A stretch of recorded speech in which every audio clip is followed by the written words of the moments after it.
Hi, and welcome back. Today I have three new books for you to look at. The first one is called Locks and Keys Through the Ages. This is actually an old book that was out of print and it's been reprinted by Artisans Ideas. This is not a how-to book, it's a reference book that deals with the history of locksmithing from the earliest times right up to about, I'm guessing, the 40s or the early 50s.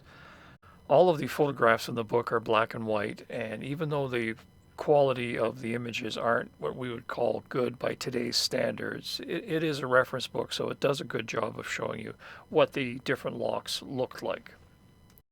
The book focuses mainly on locks that were built prior to the Industrial Revolution, and the modern locks really just form a small section at the end of the book. So it is heavily weighted to the truly handmade locks. So if you don't have a locksmithing book that places all of the locks in an easy to understand historical timeline, then this book is definitely worth checking out. The second book is called Forged. It's the making of a knife with traditional blacksmithing skills. The title might suggest that this is a book on basic blacksmithing, but the author only works with one type of knife here, and that's what he calls the frontier knife.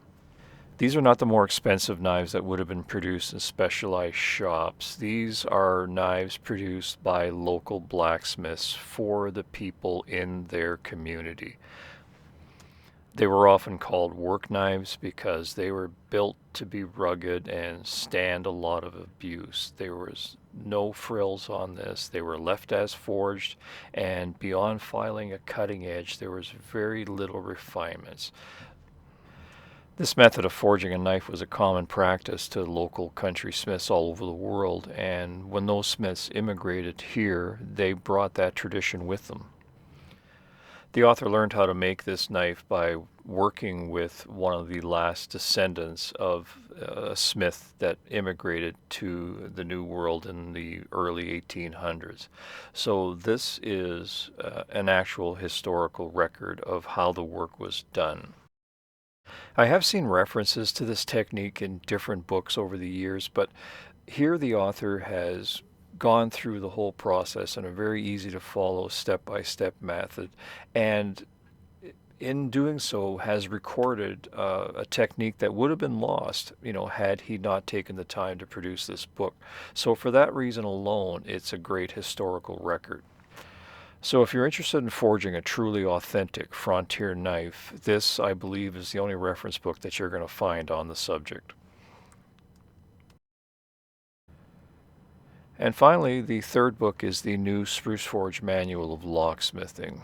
If you're following my channel, you already know about this book, but I received my copy not long ago, so I can finally give you a look inside.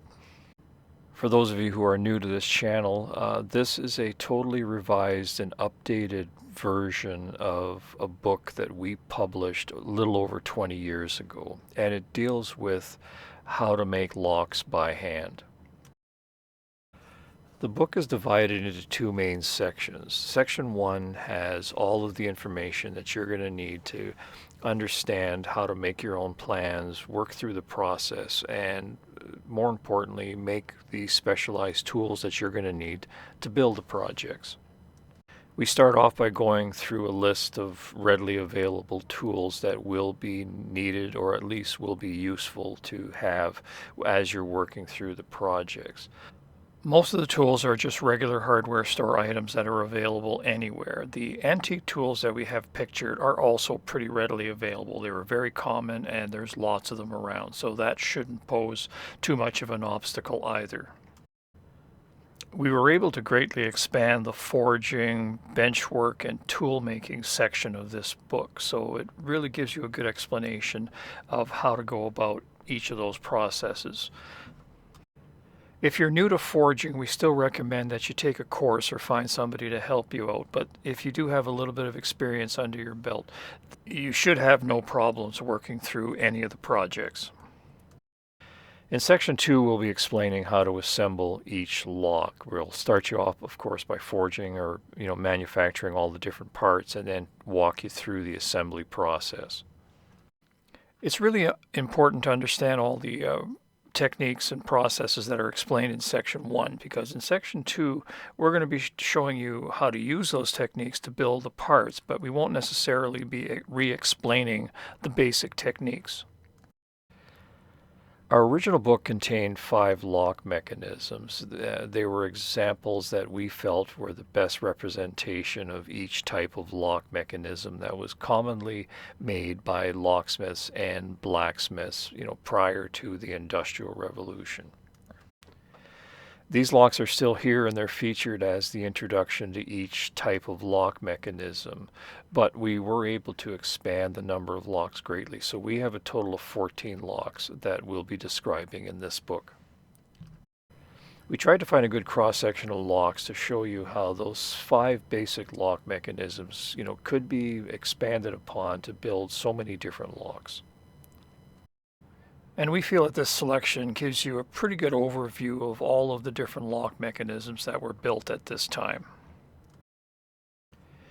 Each of the projects, of course, guides you through the whole process in a step-by-step manner. We'll walk you through how to create any patterns you may need and how to make all of the different parts that are going into the lock, and then finally how to assemble everything into the final lock project. So that's a quick look at our latest project, and we really hope that it helps you out. All 3 of these books, as well as hundreds of other books, are available at Artisans Ideas, so please check out their website. Hi, I'm Dennis, and thanks for watching. If you have any questions, you can contact me by using the email address that I have shown here. If you like the channel and the work that I'm doing, please consider becoming a patron. Every dollar you contribute will bring me one step closer to being able to produce videos full-time.